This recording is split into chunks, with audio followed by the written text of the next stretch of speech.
नमस्कार। आज ना हम एक बहुत ही दिलचस्प यात्रा पर चलेंगे।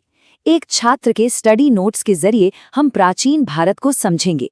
मतलब हम ये देखने वाले हैं कि उस दौर के गांव, शहर और व्यापार ने आज के भारत की नींव आखिर कैसे रखी। तो चलिए शुरू किया जाए। अच्छा, इन औजारों को देखिए जरा।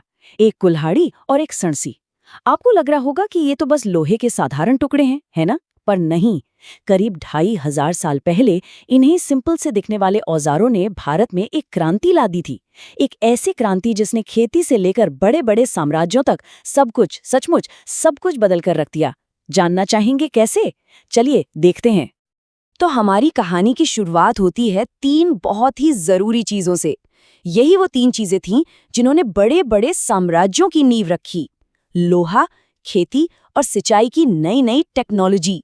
समझ लीजिए कि ये वो बुनियाद थी जिस पर उस पूरे युग की तरक्की की इमारत खड़ी हुई। अच्छा, एक बात सोचिए, किसी भी शक्तिशाली राजा की असली ताकत क्या होती होगी? उसकी सेना या उसके बड़े बड़े किले?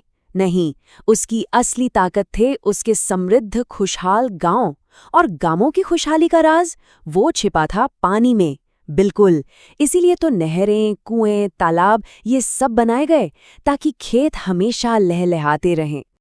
ये पूरा सिस्टम ना एक बहुत ही शानदार साइकिल की तरह काम करता था।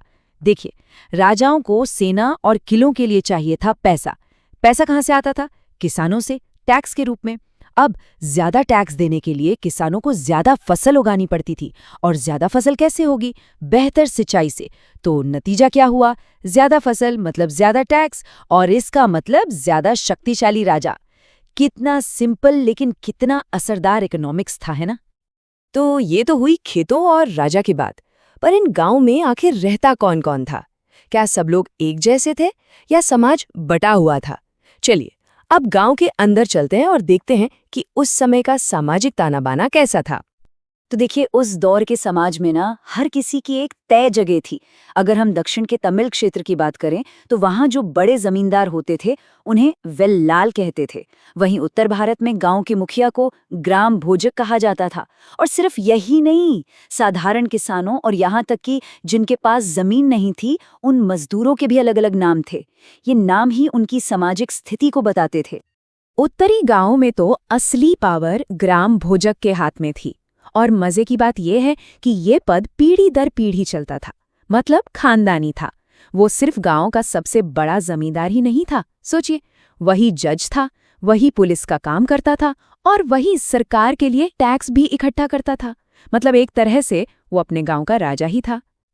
अब सवाल ये उठता है कि हमें तमिल क्षेत्र के इन लोगों के बारे में, इन नामों के बारे में पता कहाँ से चला? तो इसका सोर्स है संगम साहित्य। ये तमिल भाषा की सबसे पुरानी रचनाएं हैं जिन्हें लगभग 2300 साल पहले मदुरै में हुए बड़े बड़े कवि सम्मेलनों में तैयार किया गया था। ये सच में इतिहास को जानने का एक अनमोल खजाना है। तो चलिए, अब गांव की दुनिया से बाहर निकलते हैं और शहरों की तरफ बढ़ते हैं। उस दौर में शहर कैसे बन रहे थे, कैसे तरक्की कर रहे थे? और इसका सबसे अच्छा उदाहरण है मथुरा, जो उस समय का एक बहुत ही जरूरी सेंटर था। मथुरा की कहानी तो वाकई बहुत दिलचस्प है। देखिए, वो सिर्फ एक शहर नहीं था, वो एक तरह का जंक्शन था, एक चौराहा जहां व्यापार, धर्म और राजनीति सब आकर मिलते थे। ये कुषाणों की दूसरी राजधानी बना। यहाँ बेहतरीन मूर्तियां बनती थीं और साथ ही ये बौद्धों, जैनियों और कृष्ण भक्तों के लिए एक बहुत बड़ा धार्मिक केंद्र भी था।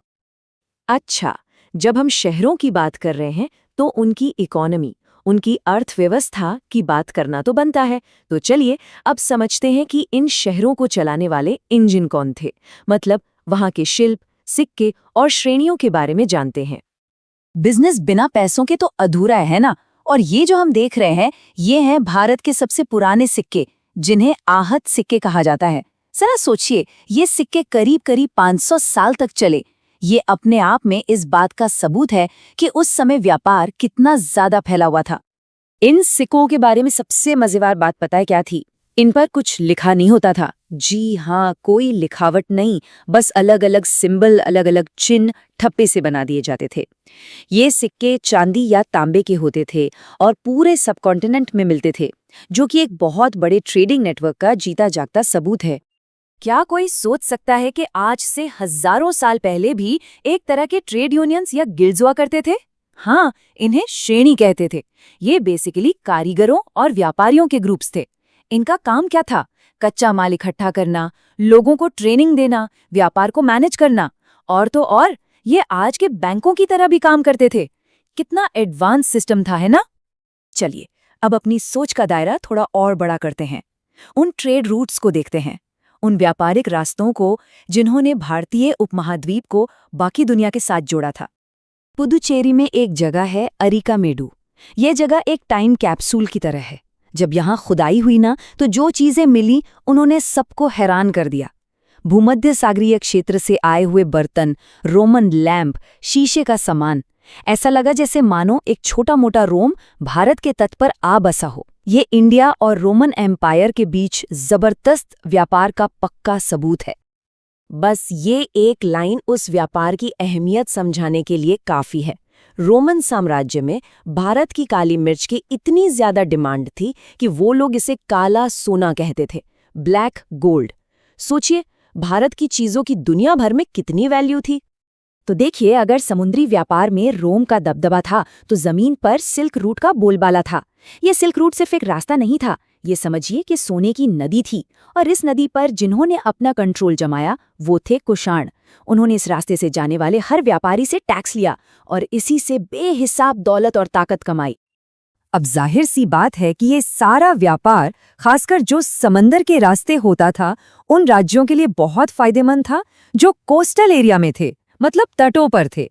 तो अब हम दक्षिण भारत के उन शक्तिशाली शासकों की बात करेंगे जिन्होंने इसी व्यापार से अपनी ताकत को कई गुना बढ़ाया।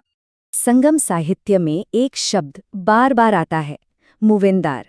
ये एक तमिल शब्द है जिसका मतलब होता है 3 मुखिया, और ये शब्द इस्तेमाल हुआ है दक्षिण भारत के 3 बड़े और शक्तिशाली शासक परिवारों के लिए, चोल, चेर और पांड्य। लेकिन देखिए, इतिहास तो हमेशा बदलता रहता है ना? तो मूवेंद्रों के करीब 200 साल बाद पश्चिम भारत में एक नई शक्ति उभरी, सातवाहन राजवंश। और उनके सबसे प्रमुख राजा गौतमीपुत्र श्री सातकर्णी इतने पावरफुल थे कि उन्हें दक्षिणापथ का स्वामी कहा जाता था, मतलब दक्षिण की ओर जाने वाले रास्ते का मालिक। तो हमने काफी कुछ समझ लिया है ना? गांवों से लेकर शहरों तक और व्यापार से लेकर राजाओं तक। अब देखते हैं कि ये सारी जानकारी असल एग्जाम में कैसे काम आती है। तैयार हैं कुछ असली सवालों का सामना करने के लिए? चलिए, पहला सवाल, संगम साहित्य में जो शब्द है मूवेंदार, उसका क्या मतलब है और ये किन लोगों के लिए इस्तेमाल किया गया था? कुछ याद आया? अभी अभी हमने इस पर बात की थी। और ये रहा आखिरी सवाल, प्राचीन भारत में श्रेणी क्या थी और अर्थव्यवस्था में उनका क्या रोल था?